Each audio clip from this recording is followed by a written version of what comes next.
Assalamualaikum warahmatullahi wabarakatuh. Berjumpa lagi dengan Ibu Gus Marianti dalam pembelajaran Akidah Akhlak dengan tema kita hari ini adalah iman kepada qada dan qadar. Sebelum kita belajar, marilah kita berdoa terlebih dahulu. Bismillahirrahmanirrahim. Rabbi zidni ilma warzuqni fahma waj'alni minas sholihin. Amin. Anak-anak sekalian, setelah kita mengikuti pelajaran ini, diharapkan siswa mampu yang pertama menganalisis pengertian, dalil atau bukti macam-macam dan hikmah beriman kepada qada dan qadar. Yang kedua, siswa juga mampu mengomunikasikan hasil analisis contoh dan ciri-ciri perilaku beriman kepada qada dan qadar. Baiklah anak-anak, kita mulai pembelajaran kita dengan pengertian qada dan qadar. Qada menurut bahasa artinya melakukan, melaksanakan, atau mengerjakan. Sementara qada menurut istilah yaitu ketentuan Allah atau ketetapan Allah Subhanahu wa Ta'ala yang telah ditetapkan sejak zaman azali kepada seluruh makhluk di alam semesta. Nah, anak-anak, sekarang Ibu bertanya, apakah anak-anak tahu apakah itu zaman azali? Zaman azali adalah zaman di mana Allah belum menciptakan dunia ini. Secara bahasa, qada berarti kuasa, kemampuan, atau ukuran. Adapun qadar menurut istilah adalah ketetapan Allah Subhanahu wa Ta'ala berdasarkan ukuran masing-masing atas doa dan usaha makhluknya. Kewajiban umat Islam terhadap qada dan qadar adalah mengimaninya. Iman berarti percaya atau yakin. Jadi, iman kepada qada dan qadar berarti meyakini atau mempercayai dengan sepenuh hati adanya ketentuan dan ketetapan Allah Subhanahu wa Ta'ala yang berlaku bagi seluruh makhluk Allah Subhanahu wa Ta'ala. Anak-anak, rukun iman itu ada 6 macam. Supaya mudah menghafalnya, marilah bernyanyi bersama-sama.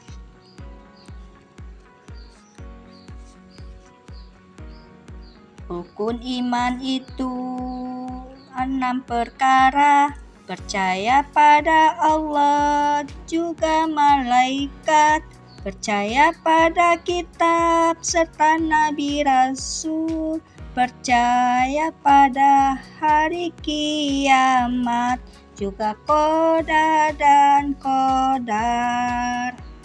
Baiklah anak-anak, kita lanjutkan ke dalil qada dan qadar. Qada dan qadar merupakan satu kesatuan yang tidak dapat dipisahkan meskipun memiliki arti yang berbeda.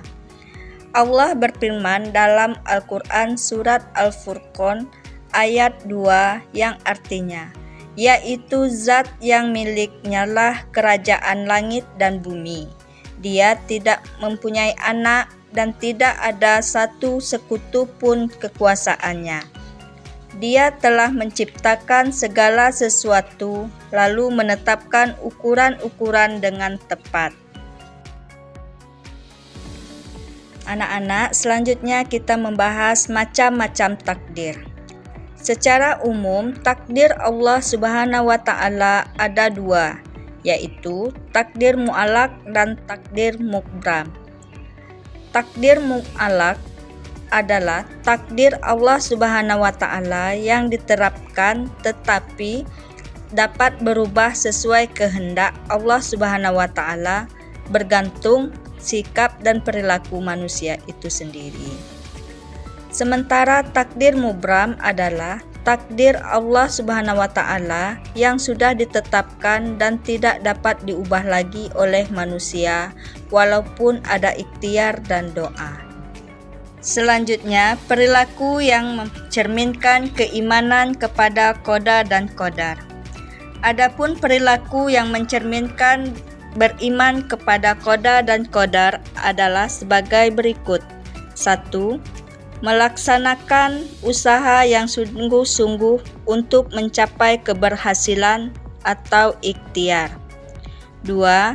Memasrahkan semua hasil usaha yang dilakukan kepada Allah Subhanahu wa Ta'ala atau tawakal.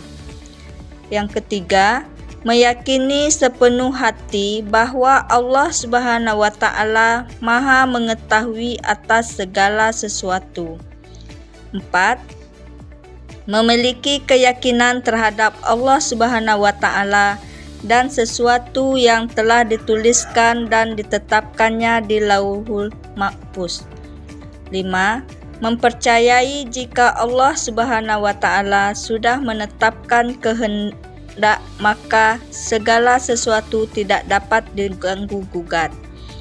6. Bersyukur dan qanaah terhadap segala bentuk ketentuan Allah Subhanahu wa Ta'ala. Baiklah anak-anak, yang terakhir adalah hikmah beriman kepada qada dan qadar. Nah, adapun hikmah beriman kepada qada dan qadar adalah sebagai berikut.